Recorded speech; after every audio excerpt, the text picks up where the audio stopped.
Hello, આજે આપણે બનાવવાના છે મસ્ત મજાની ચાસણી વિનાની સુખડી, જે બાળકો માટે એકદમ હેલ્ધી અને શિયાળામાં ખાઈ શકાય એવું મસ્ત મજાનું મીઠાઈ. ચલો આપણે બનાવીએ સુખડી. તો એના માટે આપણે ઇન્ગ્રીડિયન્ટ્સ લઈ લઈએ ફ્રેન્ડ્સ. જય શ્રી કૃષ્ણ, જય માતાજી. ચલો આપણે સુખડી બનાવવા માટે એના ઇન્ગ્રીડિયન્ટ્સ જોઈ લઈએ.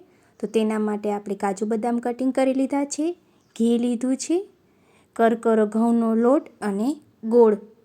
હા ફ્રેન્ડ્સ, આજે આપણે ગોળમાં બનાવવાના છે. તો એક પેનમાં આપણે ઘી ગરમ કરવા મૂકી, અને ઘી આજે મેં થોડું આકરું બનાવ્યું છે, કારણ કે બાળકોને એવું થોડુંક આકરું ઘી હોય તો એ બીમાર ના પડે. અને ઘી ગરમ, એમાં લોટ હવે આપણે એડ કરી દીધો છે, અને આ લોટ ઘઉંનો કરકરો રાખ્યો છે, જેનાથી આપણી સુખડી એકદમ બેસ્ટ બને છે. આપણે જેવો ભાખરીનો રાખીએ ને તેવો આપણે થોડો લોટ, એકદમ રોટલીનો લોટ હોય એવો નહીં, થોડો કરકરો લોટ લીધો છે. અને હવે આપણે ગેસની ફ્લેમ ધીમી રાખી અને આપણે ઘીમાં લોટને એકદમ સરસ એનો કલર ચેન્જ થઈ જાય અને ઘીની એકદમ સુગંધ આવવા વળગી જાય એટલો ટાઈમ આપણે એને શેકવાનો છે ફ્રેન્ડ્સ. સુખડી ગુજરાતીઓની ફેવરિટ મીઠાઈ છે, જે દરેક ઉનાળા, શિયાળા, ચોમાસામાં ખવાય છે. પરંતુ શિયાળામાં અડદિયા અને સુખડી અને આ બધી વસ્તુઓ આપણે ગુજરાતીઓનું ફેવરિટ મીઠાઈ હોય છે, અને આ બાળકો માટે ખૂબ જ હેલ્ધી છે. તો ચલો એને એકદમ હલાવતા જઈએ, અને આ એકદમ કલર ચેન્જ થઈ જાય ત્યાં સુધી આપણે હલાવવાની છે ફ્રેન્ડ્સ. તો સરસ મજાનો આવી રીતે, જો તમે ફૂલ ફ્લેમ રાખી હોય તો એને એક ધારું હલાવ્યા કરવાનું, જેથી કરીને ચોટી ન જાય. અને બને ત્યાં સુધી ગેસ મીડિયમ જ રાખવાનું, નહીં ધીમો કે નહીં ફૂલ, જેથી આપણો લોટ દાજે નહીં અને સરસ મજાનો શેકાય. એકદમ ફૂલ ફ્લેમ તમે રાખી દો તો થોડોક લોટ કાચો રહી જાય અને આમ સામેથી લાલ દેખાય, તો એનો ટેસ્ટ સારો નહીં આવે.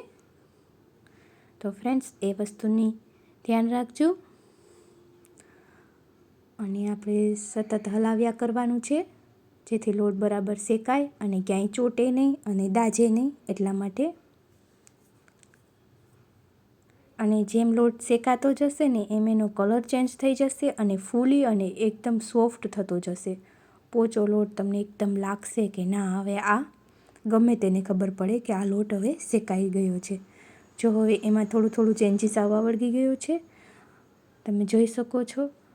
અને એમાં ઘી પણ છૂટું પડવા વળગી જાય, અને જો તમે લોટ એકદમ ફહરો, એકદમ સોફ્ટ થવા માંડે, એ લોટ શેકાવાની સરસ મજાની નિશાની છે.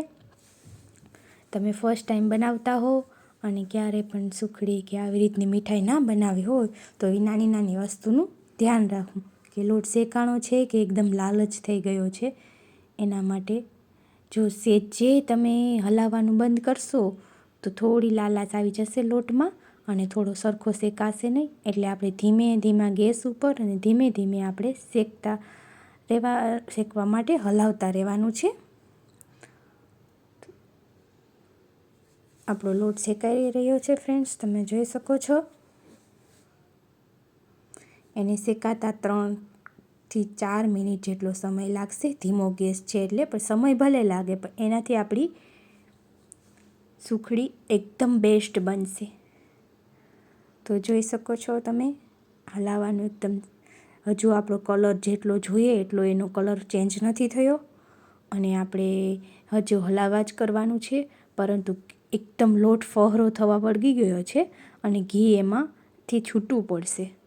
અને ત્યારબાદ ફ્રેન્ડ્સ, આમાં એક વસ્તુની ખાસ, કે આ ટ્રિક્સથી તમે બનાવશો ને તો ક્યારેય પણ સુખડી કડક નહીં બને. નહીંતર શિયાળામાં કેવું થાય કે તરત સુખડી એકદમ સેજે ભૂલ થઈ નથી કે આપણે ગરમ, ઉનાળામાં આટલી વાંધો ન આવે ને, તો તરત જ ગમે તે ઢેફલી બનાવો એ કડક બની જાય, તે દાંતમાં ચવાય પણ નહીં.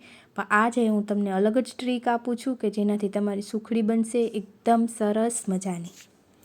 તો આ ટ્રાય કરજો જરૂર ફ્રેન્ડ્સ. જોઈ શકો છો તમે, આપણે એકદમ મસ્ત શેકાવા આવ્યો છે. હજુ આપણે ઘણો સમય લાગશે, તો શેકતા રહીએ ધીમે ધીમે. અને અંત સુધી આ વિડીયોને જોજો, કારણ કે આમાં એવી ટ્રિક્સ આપી કે એનાથી તમને ગેરંટી સાથે કહું છું કે તમારી સુખડી એકદમ સોફ્ટ જ બનવાની છે, એકદમ પોચી બનશે. જેવી તમે કંદોય બનાવીને આપે એવી જ તમારા હાથેથી પણ બનશે. તમે ક્યારેય નહીં બનાવ્યું હોય, ફર્સ્ટ ટાઈમ બનાવતા હશો તો પણ બેસ્ટ જ બનશે. જો તમે હવે ઘી એનું એકદમ પેલું થવા માંડ્યું છે અને લોટ પણ હવે શેકાવાની તૈયારીમાં છે, ઘણો બધો શેકાઈ ગયો છે.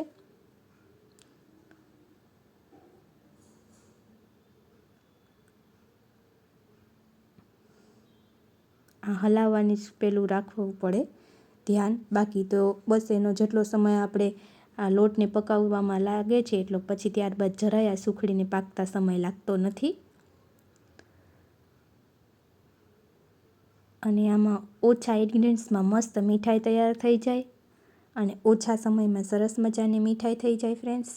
લાડુ કરતાં પણ એને વાળવાની કે કાંઈ જરૂર. હવે જોઈ શકો છો તમે લોટનો કલર સરસ શેકાઈ ગઈને એકદમ લાલ થઈ ગયો છે અને ઘી છૂટું પડી ગયું છે. હવે એમાં આ સમયે આપણે ગોળ એડ કરી દેવાનો છે. આ જ મેઇન ઇન્ગ્રીડિયન્ટ છે ફ્રેન્ડ્સ. ગોળને અલગથી પકાવવાનો નથી, પરંતુ આપણે જ્યારે લોટ પાકે છે ને એમાં જ ગોળને એડ કરી દીધો છે. તે સરસ રીતે ગોળ પણ એડ થઈ જશે અને ઓગળી પણ જશે અને ગોળનો એકદમ પાક આવી જાય તો આપણે રેફલા પડે નહીં અને એકદમ કડક થાય. એના બદલે તમે આમાં ગોળ પકાવશો ને વિધાઉટ ચાસણી, ડાયરેક્ટ બાળકો માટે એકદમ હેલ્ધી, શિયાળા માટે તમારે જેટલો ગોળ ખાવો હોય એટલો આમાં ખાઈ શકો અને સરસ મજાનો આપણી સુખડી પણ બનશે ગોળની.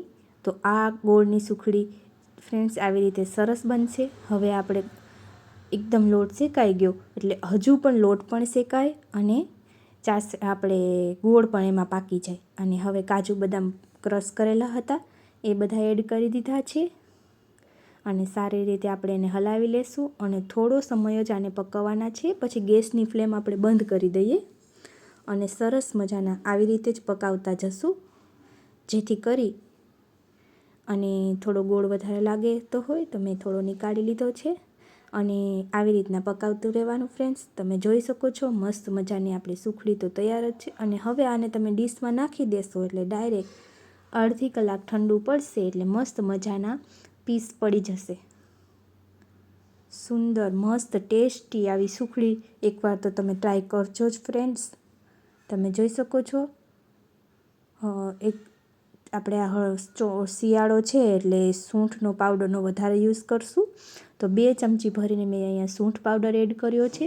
તમે તૈયાર અળદિયાનો મસાલો આવે છે એ પણ એડ કરી શકો, પરંતુ મેં તૈયાર હાથે બનાવેલી સૂંઠ જ એડ કરી છે બાળકો માટે. આ એકદમ ટેસ્ટી છે ફ્રેન્ડ્સ. સવારે ઓનલી 1 પીસ ખાઈ લઈ તો પણ બાળકો માટે ખૂબ એની હેલ્થ માટે ખૂબ જ સારું છે. તો આપણે ગેસની ફ્લેમ પણ બંધ કરી દીધી છે અને થોડો સમય એમાં ને એમાં પાકવા દેવાનું છે, કારણ કે ઘી અને લોટ બધું સાથે ગોળ અને બધું મિક્સ થઈ ગયું છે અને આમાં જ પાક્યું છે ફ્રેન્ડ્સ. તમે અલગથી ગોળને પકાવવા જશો ને તો ગોળનો પાક આવી જશે, જે ઠંડો થઈ અને શિયાળામાં ખૂબ જ પાક આવી જાય તરત જ, એટલે આપણાથી પાછો પીસ પડી જાય. સરસ લાગે થોડો ટાઈમ, પણ કલાક 2 કલાકમાં કેવું થાય કે એ મોઢામાં પણ ચાવી ન શકાય એવા કડક થઈ જાય છે. એના બદલે તમે આવી રીતે ગોળ પકાવીને નાખશો ને તો મસ્ત પીસ પડશે. હવે આને આપણે થાળીમાં લઈ લીધો. એના હવે સરસ રીતે આપણે દાબી તવીથાની મદદથી જ આવી રીતે દાબી અને એના પીસ કરી લેવાના છે. તો આપણે એક સરસ મજાના એના પીસ કરી લઈએ. એક થાળીમાં પહેલાં ઘી ગ્રીસ કરી અને મેં નીકાળેલો છે અને પીસ આછા આછા સરસ મજાના બનાવી લેવાના છે આપણે. તો હવે સરસ આપણે એના પીસ કરી અને પછી એને ઠંડુ કરવા મૂકી દઈશું. જ્યારે આપણે ગોળને અલગથી પકાવ્યો હોય ને ફ્રેન્ડ્સ તો કલાક થાય ને ત્યારે આપણે પીસ કરવામાં પણ તકલીફ પડે અને પછી એ પીસ તમે બીજા દિવસે તો મોઢામાં નાખો તો ક્યારેક કઠણ પણ થઈ જાય. પણ આ રીતે ટ્રાય કરજો, અચૂક ગેરંટીથી કહું છું. ક્યારેય એકદમ સોફ્ટમાં સોફ્ટ સુખડી તમારી બનશે. તો ચલો આપણે આવી રીતે કટ મારી દઈએ એમાં અને સુખડીને પછી થોડો સમય રેસ્ટ આપી અને ત્યારબાદ 15થી 20 મિનિટમાં તો મસ્ત મજાના પીસ પડી જશે. કલાક થઈ જશે તો કોઈ આમાં ઇશ્યુ નહીં રહે. મસ્ત પીસ એવા સરસ પોચા જ રહેશે. 2-3 દિવસે ખાશો તો એ તો સરસ મજાના થઈ જવાના છે ફ્રેન્ડ્સ. ને સુખડી શિયાળાનું સ્પેશિયલ વસાણું તૈયાર છે મેં ફ્રેન્ડ્સ. તો 1 કલાક થઈ ગઈ છે ફ્રેન્ડ્સ. અને હવે આ બધા પીસને આપણે નીકાળી લઈએ. સુખડી એકદમ આપણી ઠંડી પડી ગઈ છે અને તમે જોઈ શકો છો આખી આમનમ ઘી લગાવેલું ગ્રીસ કરેલી ડીશ હતી અને એમાંથી ડાયરેક્ટલી આવી રીતે પીસ અલગ પડી જાય છે. તો આપણે બધા પીસને અલગ કરી લઈએ અને તમને બતાવી દઉં છું કેવી મસ્ત મજાની સુખડી બની છે. તો ફ્રેન્ડ્સ, મારા વિડીયો તમને પસંદ આવતા હોય તો મારી ચેનલને લાઇક, શેર અને સબસ્ક્રાઈબ જરૂર કરજો ફ્રેન્ડ્સ. અને બીજા ઘણા વિડીયો જોવા માટે મારી ચેનલને અચૂક મુલાકાત લેજો. તો ચલો, મસ્ત મજાની આપણી ગુજરાતી મીઠાઈ સુખડી તૈયાર છે. આવી રીતે અલગ આખી પીસ બધા પડી જાય છે. તો હવે એને એક ડીશમાં લઈ લઈએ અને અલગ નીકાળી લઈએ. તૈયાર છે મસ્ત મજાની સુખડી. આભાર ફ્રેન્ડ્સ, થેન્ક યુ. ચલો ફ્રેન્ડ્સ, તો તૈયાર છે આપણી મસ્ત મજાની સુખડી.